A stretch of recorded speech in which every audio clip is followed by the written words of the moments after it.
Hi, my name is Mike Martin, and I'm going to do my research presentation on the Watergate scandal. I came about my interest in the Watergate scandal through hearing about it multiple times through my life and it being referenced in many movies and hearing about it briefly in some classes, but I've never learned too much in depth about it, so I wanted to do more research on it. And notably, my favorite reference to the Watergate scandal before even knowing what it was about was its reference in Forrest Gump. Forrest is in a hotel across the street from the Watergate, and he looks on the sixth floor and sees flashlights going in and out of a hotel room. And I always thought that part was funny, but I really didn't know why. But I learned in this paper. So the Watergate Hotel is a hotel in Washington, D.C., and it is still operating today.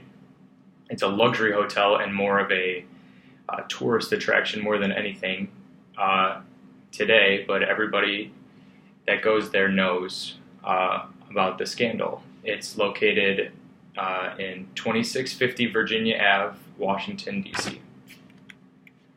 So my research question for this was, how was America affected by the Watergate scandal? So I took a look at the overview of what happened. I watched a documentary. I read many articles about it, and I learned about exactly what went down during the scandal and how it affected everybody involved.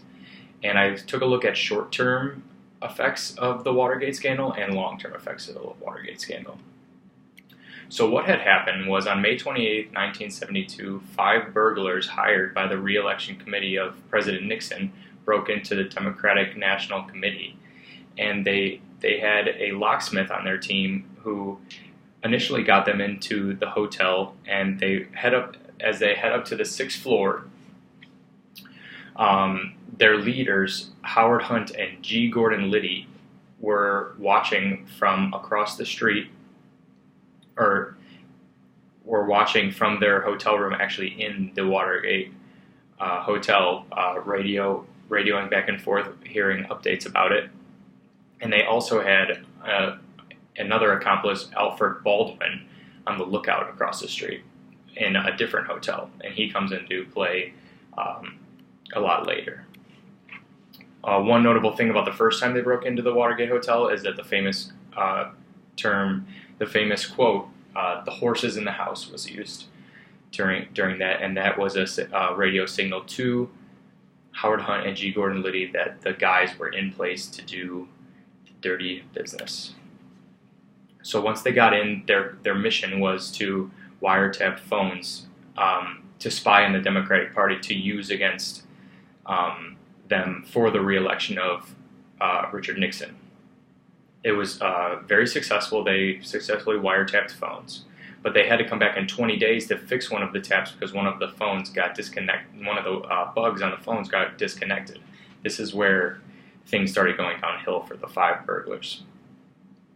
So when they went back up to the 6th floor, they had taped one of the doors open of the parking garage.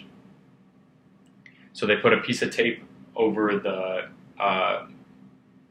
hinge or the handle of the door so they would stay open. And one of the security guards of the Watergate Hotel, Frank Wills, actually noticed the tape and immediately called the authorities thinking there was a burglary. So the authorities show up in plain clothes, so they actually get past the lookout because they were in plain clothes. They didn't tip off that they were police officers. And they were able to get in, and it was way too late once the guys radioed to the burglars, and they were arrested. And it was called a plain burglary, and it didn't raise too many eyebrows. But it raised enough eyebrows to the Washington Post, where the Washington Post put their best reporters on the story, Bob Woodard and Carl Bernstein, and they started an investigation of a burglary. It had been slow times for the Washington Post, and they were chasing kind of a hopeful story, and it happened to be probably one of the biggest stories the Washington Post has ever put out. So when they started doing their investigative reporting, they found at the scene a check made out to Howard Hunt. Like I said, Howard Hunt was one of the guys who orchestrated the burglary, and They also found an address book that had HH and WH on it, the address book for Howard Hunt and the White House. So that's when they thought, oh wow, this could be connected to the White House, and they linked Howard Hunt to Nixon because Howard Hunt used to be in the inner circle of Richard Nixon. So things started going downhill, and people were getting caught and everything. And Alfred Baldwin, the old lookout for the burglary crew, confessed to the FBI and ratted out Hunt and Liddy. And while this was going on, Richard Nixon actually was on his way to winning his second term, 49 out of 50 states in the Electoral College, and got reelected. But he had started getting nervous. He heard rumblings about how people might be finding out about the dirty work that he's been doing behind the scenes.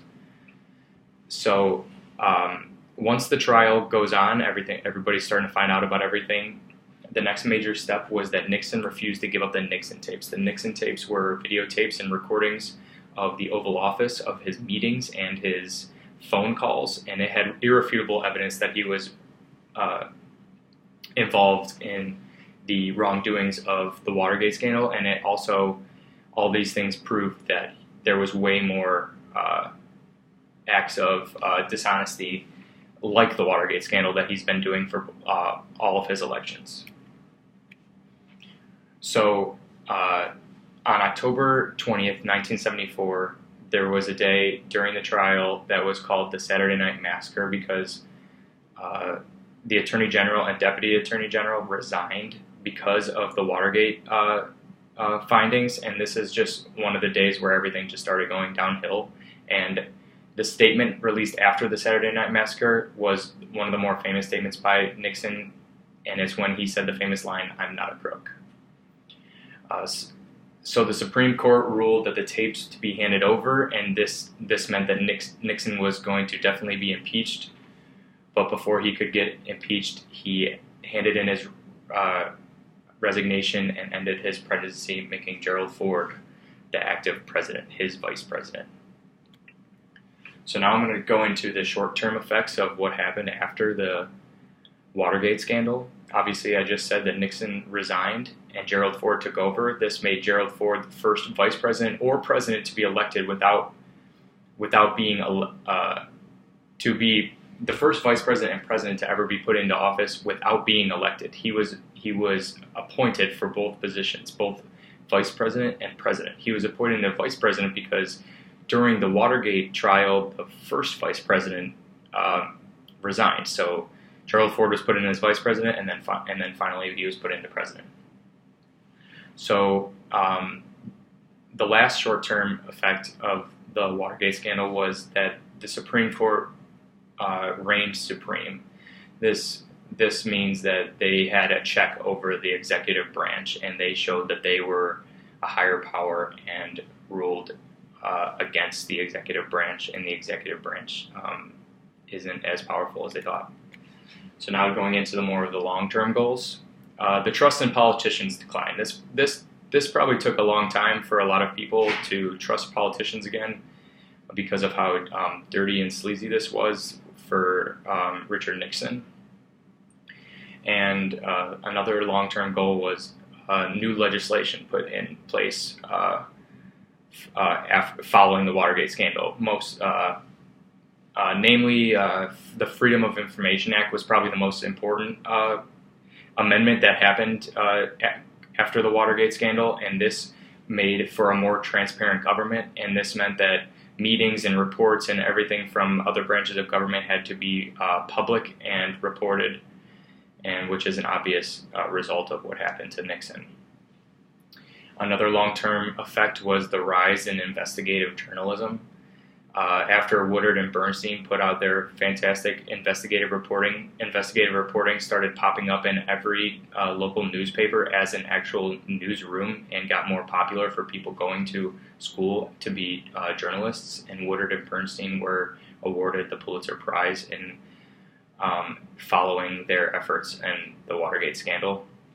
And then the last long-term effect, and my favorite long-term effect, was the social references to the scandal.